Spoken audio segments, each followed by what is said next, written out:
হলো আজকে পিঠা সংক্রান্তি সবরে আমাদের হলো যে আলু বয়েল করতেছি এবং তিত করলা ভাজা হইতেছে।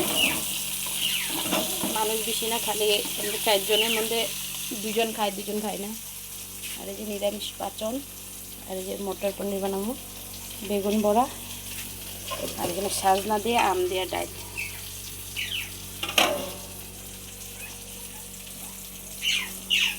টাইম হয়ে যেতেছে, দোকান যাবে লেগে ভাবছি টক বানাবো একটু। পূজাপলি দিয়া রানতেছি।